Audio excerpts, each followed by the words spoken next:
निमित्ताने त्या लोकसभा मतदारसंघामध्ये किंवा एकत्रित आलेले अनुभव हे सर्व त्या ठिकाणी जाणून घेण्याचा प्रयत्न केला। एक बाब निश्चितच अगोदरच केलेली होती की यावेळेला लोकसभेचं अधिवेशन आहे, सुरुवातीच्या कालावधीमध्ये लोकसभा सदस्य म्हणून जी काही शपथ घ्यावी लागेल तेवढा कालावधी सोडता उरलेल्या सर्व कालावधीमध्येच महाराष्ट्रामध्ये संघटनेची पुनर्बांधणी, विशेष करून ज्या मतदारसंघामध्ये आज विद्यमान सदस्य राष्ट्रवादी काँग्रेस पक्षाचे आहेत त्या मतदारसंघामध्ये संघटनेचा एक व्यापक दौरा हे सुरू करण्याच्या दृष्टिकोनातून एक सूतवाच पक्षाच्या परवा अधिवेशनाच्या वर्धापन दिनाच्या निमित्ताने त्या ठिकाणी केलं होतं। आणि म्हणूनच 19, 20, 21 अशी 3 दिवस नगरपासून मी माझ्या राज्यव्यापी दौऱ्याची सुरुवात त्या ठिकाणी करतो आहे। काही पक्षप्रवेशसुद्धा त्या ठिकाणी आहेत वेगवेगळ्या राजकीय पक्षाचे, आणि त्याचबरोबर ती नगर जिल्ह्यांतील आढावा त्या ठिकाणी घेत असतानाच नगर शहरामध्ये सुद्धा राष्ट्रवादी काँग्रेस पक्षाचे आमदार आहेत, कोपरगाव विधानसभा मतदारसंघामध्ये सुद्धा आहेत, आणि आमचे डॉक्टर किरण लामटेसुद्धा विधानसभेमध्ये आमच्या पक्षाचं त्या ठिकाणी नेतृत्व करतात। लोकसभा मतदारसंघाचे सुद्धा 2 नगर जिल्ह्यामध्ये भाग आहेत, एक दक्षिण नगर आणि एक नगर शिर्डी लोकसभा मतदारसंघ। त्या संबंध लोकसभेच्या निवडणुकीमध्ये सुद्धा एकंदरीत आढावा त्या ठिकाणी प्रत्यक्षामध्ये जाऊन कार्यकर्त्यांची संवाद करणं, संघटनेची पुनर्बांधणी करत असतानाच एक व्यापक जनाधार पुन्हा एकदा निर्माण करण्याच्या दृष्टिकोनातून संबंध महाराष्ट्रामध्ये सुरुवात करणं असाच या दौऱ्याच्या पाठीमागचा निश्चितपणाने हेतू आहे। मी गेले 40 वर्षे सार्वजनिक जीवनामध्ये अनेक लोकसभेच्या निवडणुका जवळून पाहिल्या केल्या, कार्यकर्त्या नात्याने गेल्या 3 लोकसभेच्या निवडणुका मी लढलो आहे, 5 वेळेला विधानसभेच्या निवडणुकीला सुद्धा सामोरं गेलो। त्यामुळे प्रत्येक निवडणूक एक वेगळं परिमाण घेऊन त्या ठिकाणी येत असते। 2014ची लोकसभेची निवडणूक असेल, त्याच्या आधी 2009ची असेल, 4ची असेल किंवा आता 19-24ची असेल, प्रत्येक निवडणुकीची समीकरणं वेगळी राहतात, आणि त्याच्यानंतर येणाऱ्या विधानसभेच्या निवडणुकीमध्ये सुद्धा वेगवेगळी समीकरणं त्या ठिकाणी राहतात। खरं आहे की यावेळेला महाराष्ट्रामध्ये आलेले जे काय कौल आपण पाहतो आहोत हे महायुतीला जे आम्हाला अपेक्षित यश अभिप्रेत होतं ते ठिकाणी मिळवू शकलं नाही, हे निर्वादपणाने सत्य त्या ठिकाणी आहे। आम्ही जनतेने दिलेला कौल हा पूर्णपणाने त्या ठिकाणी स्वीकारलेला आहे, आणि हे स्वीकारत असतानासुद्धा नेमकं काय काय घडलेलं आहे ज्याचा उल्लेख वेगवेगळे राजकीय नेतेसुद्धा त्यांच्या या सगळ्या संबंधांमध्ये करत असतात। कारण फार मोठ्या प्रमाणावरती अल्पसंख्याक समाज असेल, मागासवर्गीय समाज असेल, आदिवासी समाज असेल, हा सगळा आमच्यापासून एकंदरीत निवडणुकीच्या माध्यमातून दूर गेलेला पाहायला मिळू शकला। खरं तर या सर्वच घटकांशी राष्ट्रवादी काँग्रेस पक्ष असेल, काही वेळेला शिवसेना असेल, काही वेळेला भारतीय जनता पक्ष असेल, काही लोकसभा मतदारसंघामध्ये सर्वजण केवळ मतदानासाठी नव्हे तर विचाराच्या माध्यमातून सुद्धा वेगवेगळ्या भागात राज्याच्या वेगवेगळ्या प्रादेशिक विभागामध्ये त्या पक्षाशी जोडले गेलेले होते। शेतकऱ्यांच्या मनामध्ये सुद्धा एक तऱ्हेच्या भावना त्या ठिकाणी होत्या। कांद्याचा प्रश्न असेल, सोयाबीनचा असेल, कापसाचा असेल, हे सारे काही प्रश्न एकाच वेळेला संबंध निर्माण झाले, आणि या साऱ्याचा परिणाम लोकसभेच्या निवडणुकीमध्ये अपेक्षित असलेलं यश त्या ठिकाणी मिळू शकलं नाही। पण याही गोष्टीची मला जाणीव आहे आणि गेले अनेक वर्षाचा अनुभवसुद्धा आहे की लोकसभेच्या निवडणुकीमध्ये अनेक वेळेला वेगवेगळं मतदान होत असतं, आणि विधानसभेच्या निवडणुकीमध्ये जनता स्थानिक पातळीवरती सुद्धा त्याचा त्या ठिकाणी विचार करत असते। पण तरीसुद्धा या निवडणुकीच्या माध्यमातून जे काय अनुभवाला मिळालेले जे काही त्रुटी असतील किंवा जे काही शेतकऱ्यांचा प्रश्न असू शकेल, इतरही काय बाबी असतील, या साऱ्याचा सुद्धा आम्ही सखोलपणाने विचार त्या ठिकाणी करणार आहोत।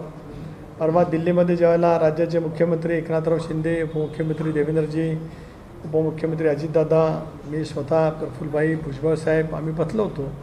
सलग 2 दिवस आम्ही त्या ठिकाणी चर्चा केली। त्यामुळे एकंदरीत राज्यातल्या लोकसभेच्या निवडणुकीचं सूक्ष्मपणाने आम्ही अवलोकन त्या ठिकाणी केलं, त्याच्यातले बारकावेसुद्धा समजून घेतले। प्रत्येक प्रादेशिक विभागामध्ये सुद्धा घडलेल्या एकंदरीत लोकसभेच्या निवडणुकीचा आम्ही विचार त्या ठिकाणी केला, आणि त्या दृष्टिकोनातून आगामी येणाऱ्या निवडणुकीच्या बाबतीमध्ये आम्ही अतिशय प्रखरपणाने त्या ठिकाणी काम करणार आहोत। निवडणुकीमध्ये यश कमी मिळालं त्याच्याबद्दल अजितदादांनीसुद्धा परवा पत्रकार परिषद घेतली।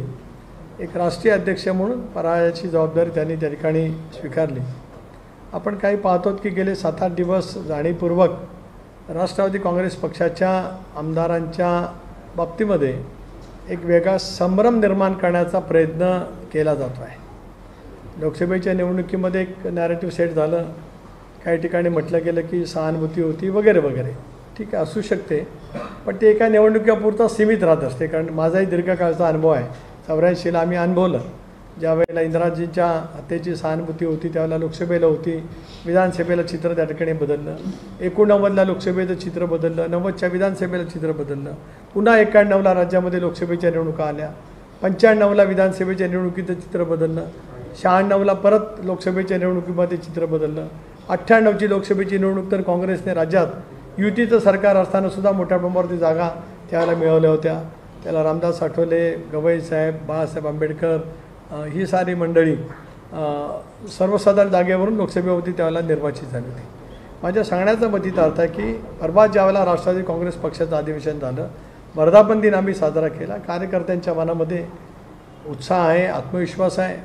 निवडणुकीच्या अपयशाच्यामुळे कोण फार मोठा आत्मविश्वास काही गमावलेला नाही, पण पुन्हा एकदा एक राज्यव्यापी संघटनेचा दौरा आम्ही त्या ठिकाणी करणार आहोत आणि विधानसभेचं अर्थसंकल्पीय सत्र संपल्याच्यानंतर अजितदादांचा सुद्धा पूर्णपणाने राज्यव्यापी दौरा त्या ठिकाणी नियोजित आम्ही करतो आहोत। वेगवेगळ्या पक्षाच्या सेल्सची काल एकंदरीत चर्चा केल्याच्यानंतर जे काय आज सोशल मीडियाच्या माध्यमातून प्रचार आणि प्रसार करण्याचा प्रयत्न केला जातो आहे, त्या दृष्टिकोनातून सुद्धा आम्ही अधिक सतर्क आहोत। एक बाब प्रकाशाने जाणवली की निवडणुकाचा मतदानाची तारीख जशी जशी जवळ येत गेली तसं तसं अजितदादांना टार्गेट करण्याचा प्रयत्न, त्याच्याबद्दलची एक विशेष मोहीम जाणीवपूर्वक राबवण्याचा प्रयत्न केला गेला। यश आलं असेल, मी नाकारत नाही, किंवा ती बाजू समजवण्यामध्ये आम्ही कदाचित कमी पडू शकलो असेल, ही काय नाकारता येत नाही, पण या साऱ्या काही गोष्टी लक्षामध्ये ठेवूनच आम्ही त्या ठिकाणी काम करतो आहोत। म्हणून निकालापासून आमदारांच्या वतीमध्ये सुद्धा बोललं जातं। परवाच्या दिवशी आमदारांची बैठक झाली, सगळे आमदार उपस्थित होते। डॉक्टर शेंगणे नव्हते कारण त्यांच्या सख्या चुलती वारल्या होत्या, त्यावेळी नव्हते, पण कारच्या वर्धापन दिनाच्या निमित्ताने होते।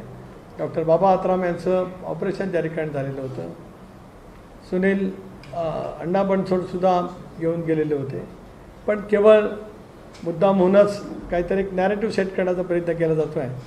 पण एक प्रकाशाने काल पाहिलं की काल ज्याला नगरला वर्धापन दिन साजरा झाला आणि डॉक्टर वकील जितेंद्र आव्हाड यांचं भाषण ऐकलं आणि त्यांनी एका गोष्टीची कबुली केली की 4 वेळेला अजितदादांना पवारसाहेबांनी वेडं बनवलं, असं त्यांच्या भाषणातले शब्द आहेत, माझे नाहीत, त्यांच्या भाषणातले जे शब्द आहेत जे आपणही सुद्धा पाहू शकतात।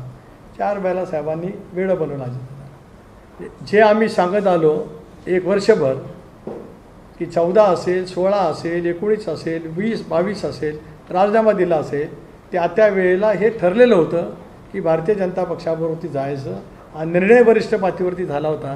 हे जे आम्ही सांगत होतो त्याच्यावरती वेगळ्या भाषेत का होईना पण डॉक्टर साहेबांनी त्या ठिकाणी शिक्कामोर्तब केले, त्यांचा मी आभारी आहे। कारण सत्य आज ना उद्या कधीतरी बाहेर येत असतं आणि बोलण्याच्या नादात माणसं कसं सत्य बोलतात त्याचं एक उत्तम पाहिजे उदाहरण म्हणजे परवाचं त्यांचं भाषण त्या ठिकाणी पाहायला मिळतं आहे। हे सगळं पाहायला मिळत असताना खतखत किती आहे।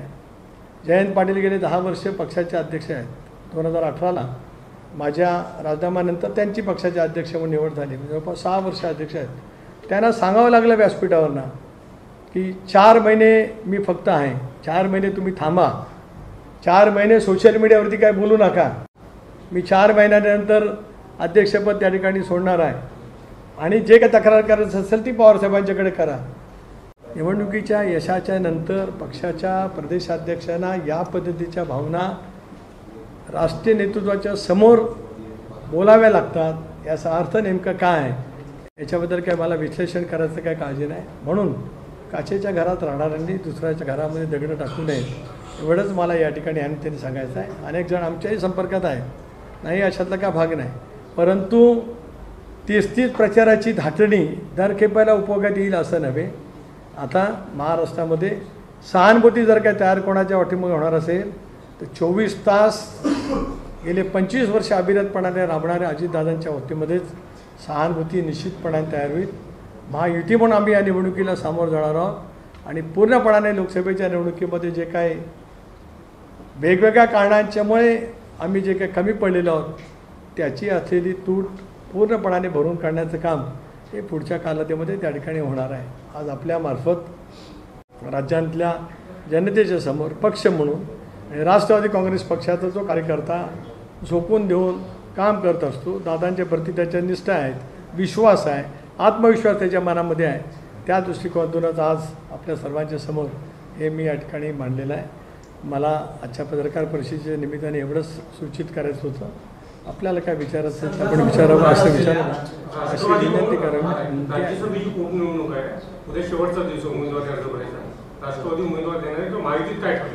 राष्ट्रवादी काँग्रेस पक्षाची ती जागा आहे, त्याच्यामुळे राष्ट्रवादी काँग्रेस पक्ष उद्या उमेदवार या संदर्भातला अधिकृत मी स्वतः घोषित करेन. उद्या सकाळी उमेदवार घोषित केला जाईल. दुसरा मुद्दा तुम्ही जे म्हणालात की आम्हाला आमच्याकडे संभ्रम निर्माण केला जातोय आणि अजित पवारांना टार्गेट केलं जातंय, कोणाकडे रोष आहे तुमचा? कारण की अजित पवार टार्गेट का केलं? सोशल मीडियावरती ज्या पद्धतीने केलं गेलं, महिलांच्या संदर्भामध्ये सुद्धा सोशल मीडियाच्या माध्यमातून ज्या पद्धतीने एक अश्लील पद्धतीची टीका टिप्पणी केली, आम्ही त्याचा सगळा शोध घेतो आहोत. जी काही तक्रार सायबर ब्रँचकडे करायची आहे ती पण आम्ही त्या ठिकाणी केलेली आहे. परंतु शेवटी आम्हाला कळतं ते आजही मी या वक्तमध्ये ज्यांना समजायचं असेल त्यांना कळेल, पण आपल्यामार्फत एवढं समजतो की आम्ही या साऱ्या गोष्टीचा पूर्णपणाने अभ्यास केलेला आहे आणि आता आगामी येणाऱ्या निवडणुकीमध्ये या साऱ्या काही घडलेल्या घटना, सारं काय केलेलं कुटील डावपेच या साऱ्याच्या दृष्टिकोनातून आज आम्ही पुढच्या कालावधीमध्ये सतर्क होऊन काम करणार. सर, संघाचा असलेल्या ऑर्गनायझरमधनं लेख लिहिण्यात आलाय की अजितदादांनी भाजपसोबत घेऊन भाजपने स्वतःचं ब्रँड व्हॅल्यू कमी केलेलं. नाही, मी ते वाचलेलं नाही. जरूर मी त्याचंही वाचन करेन, त्याचंही माहिती समजून घेईन. कारण आम्ही ज्या वेळेला दिल्लीमध्ये एनडीएच्या बैठकीला भेटलो, ज्या वेळेला त्याच्यानंतरसुद्धा अमितभाई असतील, राजनाथ सिंगजी असतील, नड्डाजी असतील यांच्या गाठीभेटी झाल्या, माननीय पंतप्रधान महोदयांच्या गाठीभेटी झाल्या, त्यानंतर राज्याचे उपमुख्यमंत्री देवेंद्रजींच्या समेतसुद्धा अनेक वेळा चर्चा झाली. कुठेही त्यांच्यापैकी कोणाहीकडून बोलण्यामध्ये असं कुठेही दुजाभाव त्या ठिकाणी आलेला नाही. त्यामुळे आपण जे म्हणत आहेत ते त्याचं वाचन मी नक्की करीन, त्याचं चिंतनही करीन, मंथनही करीन आणि मग बोलेन.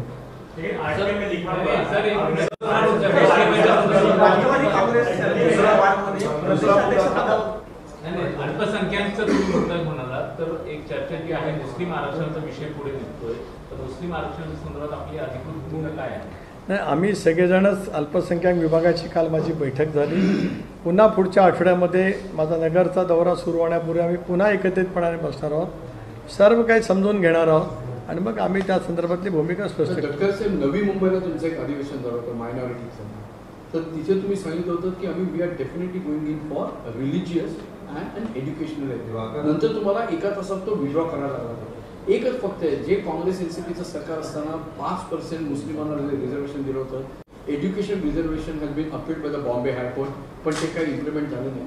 तुमची पक्षाची भूमिका असेंब्लीच्या सेशनच्या आधी ही इम्प्लिमेंटेशन करायची आहे की नाही? पक्षाच्या कोर ग्रुपची आणि पक्षाच्या अल्पसंख्याक विभागाची, पक्षाच्या आमदारांची एक बैठक अधिवेशनाच्या पूर्वी त्या ठिकाणी घेतली जाईल आणि ज्या ज्या निवडणुकीच्या निमित्ताने अनुभवाला मिळालं याचा सारासार विचार करून आम्ही त्या संदर्भामध्ये नक्कीच त्या ठिकाणी बोलू. हे आम्ही या ठिकाणी बोलतो आहोत. परंतु महाविकास आघाडीतला एक महत्त्वाचा पक्ष आहे शिवसेना, त्यांची भूमिका काय एकदा जरा समजून घ्या. बीजेपीचीच नाही नाही, मी महाविकास आघाडी म्हटलं. मी सांगेन ना, मी काय त्याच्याबद्दल काय हातचं राखून थोडी बोलणार आहे. मी जे आपल्याला जसं तुम्ही मला विचारलं तसं एकदा तिथेही समजून दे ना, कारण तिथे मोठ्या प्रमाणावरती मतदान खूप झालेलं असं ते जे काय दावा काय आणि ते सत्य आहे. वेगवेगळ्या लोकसभा मतदारसंघामधले जर का आपण पाहिलं एक 5 मतदारसंघामध्ये महायुतीला लीड आहे आणि एखाद्या मतदारसंघातलं इतकं मताधिक्य मिळालं आहे की त्या 5 विधानसभा मतदारसंघातलं मताधिक्य बाजूला सारून महाविकास आघाडीला यश आले. त्यामुळे ते निर्व्याज स्पष्ट आहे आणि त्याच्यात मी माझ्या लोकसभा मतदारसंघात मी सुद्धा ते अनुभवलेलं आहे.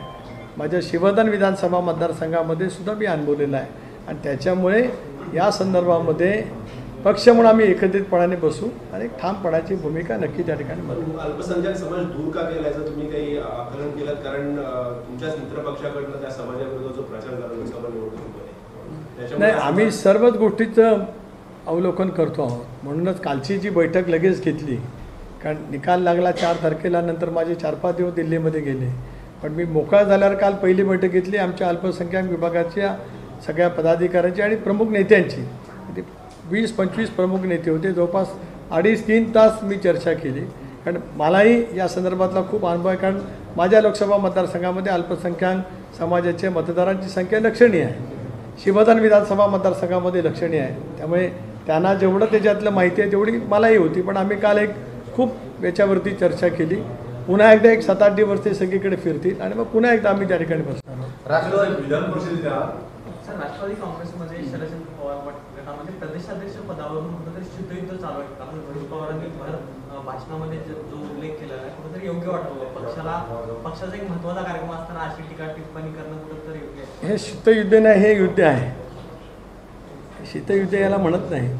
पक्षाच्या व्यासपीठावरती जाहीरपणाने ज्यावेळेला भूमिका मांडली जाते आणि त्याला दीर्घकाळ पक्षाचं नेतृत्व केलेल्या जयंतरावांसारख्या एका वरिष्ठ राज्यातील नेत्याला उत्तर द्यावं लागतं.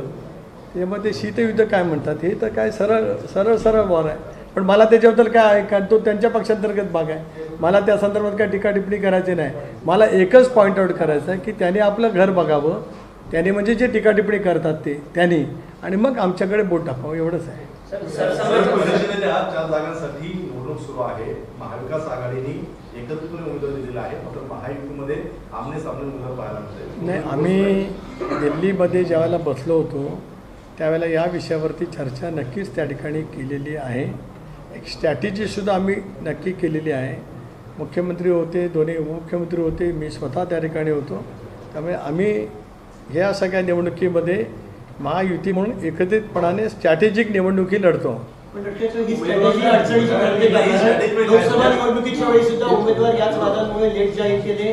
परिषदेला सुद्धा उशिरा उमेदवार, जवळजवळ शेवटच्या दिवशी उमेदवार जाहीर केले. ही स्ट्रॅटेजी अडचणीची ठरते का ठरवण्याची? लोकसभेचे अनुभव लक्षात घेऊन आताची स्ट्रॅटेजी जिंकण्यासाठी केलेली आहे.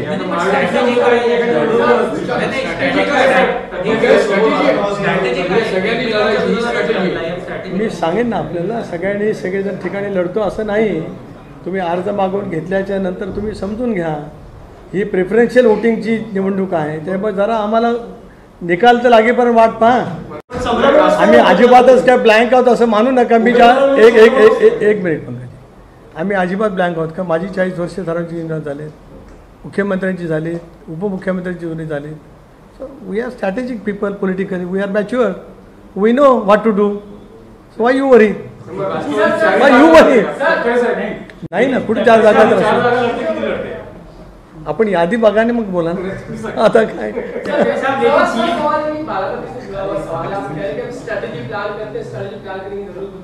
अभी से हम देख रहे हैं कि बारामती में भूपेंद्र पवार को प्लान करने के लिए उन्हें उम्मीदवारी दी जाए. इसके लिए वहां का जो कार्यकर्ता है तो वो अभी से नारे लगा रहे हैं कि उनको उम्मीदवारी दी जाए, अजित पवार के खिलाफ दी जाए. कितनी भी स्क्रिप्ट अजीत पवार के खिलाफ होने दो. वहाँ अजीत पवार बारामती कॉन्स्टिट्यूंसी, विधानसभा कॉन्स्टिट्यूंसी 1 लाख के आगे वोटों से जीत कर आएंगे. वो किसी ने भी कोई भी स्ट्रैटेजी करे. लोग बोल रहे थे पार्लियामेंट के चुनाव के लिए, क्या बोल रहे थे हमें मालूम था. अभी वही दोबारा आपको समझ में आ जाएगा. एक असा आहे, निवडणुकीमध्ये कॉन्फिडंट हा असतोच.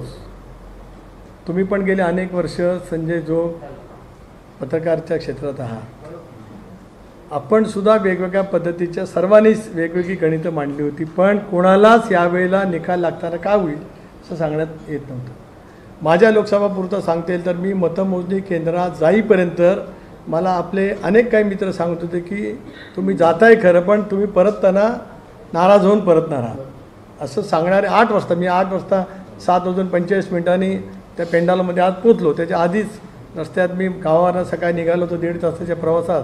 असे काही मित्रांचे फोन आले होते म्हणजे बेस्टला द्यायला. पण ते सांगताना बा ठीक आहे औपचारिकपणाने आम्ही देतो आहोत, पण आम्हाला असं समजतं आहे की सगळीकडनंच की डिबॅकल तुमच्या मतदारसंघात आहे. पण यावेळेला डिबॅकल नाही झाला तर 80,000 82,000च्या मताधिक्याने मी निवडून आलो. त्यामुळे यावेळेला असं जाणवतच नव्हतं की कोणाला की नेमकं काय होईल. म्हणून प्रत्येकजण स्पेक्युलेशन करत होता. जसं आपण बघितलं की निवडणुकी झाली 1 तारखेला आणि मग सगळे सगळे पोल्सनी आपापले ओपिनियन पोल सगळं दाखवलं, सगळीकडेच 6 पैकी 4 ठिकाणी मी पराभूत होणार असं दाखवलं गेलं. फक्त 2 ठिकाणी मी चुरशीच्या लढतीत असं दाखवलं गेलं. आता 82,000ची फरक हा चुरस हे मला सुद्धा निवडणुकीच्या निकालानंतर कळलं. तर त्याच्यामुळे तो भाग यावेळेला होता, ही बाब सत्य आहे. यावेळेला निवडणुकीचे निकाल काय लागतील याच्याबद्दल प्रत्येकाच्या मनामध्ये शासनकथा नक्की होती. जसं 14, 19 किंवा 19 अपवाद माझा नेहमीच राहिला, लाठीच्या पलीकडचं आम्ही जमत असतो नेहमी, किंवा 9 असेल, 4 असेल, एक अनुभव, एक अंदाज येत असतो. यावेळेला मात्र अंदाज येत नव्हता. कारण मतदारांच्या मनामध्ये काय, आता अनेकांनी मला सांगितलं की बाबा पक्षाची जी पासून फारकत घेतल्याच्यामुळे तुमच्या विरोधामध्ये खूप मतदान आहे. कारण आमच्या अलिबागचे जयंत पाटलांतर भाषणच केलं होतं की हा गद्दार आहे, ह्याला तर मतदानच होणार नाही. मी आय प्रूव्ह इट. त्याच्यामुळे तो काय भाग येत नाही या ठिकाणी. पण प्रत्येक निवडणूक काहीतरी शिकवत असते. या लोकसभेच्या निवडणुकीने आम्हाला सुद्धा अंतर्मुख व्हायला लावलं आहे. शिकवलेलं सुद्धा काय आहे, चुका कशा दुरुस्त करायला पाहिजेत याचे शिकवलेलं आहे. आणि म्हणून परिषदेमध्ये आम्ही त्या चुका दुरुस्त केलेल्या आहे. Pankaj, okay, thank you.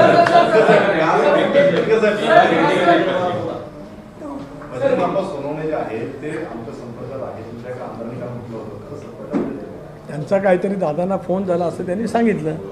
आता तो कामासाठी झाला का राजकीय कारणासाठी झाला, सगळ्याच गोष्टी की आज सांगण्यासारख्या.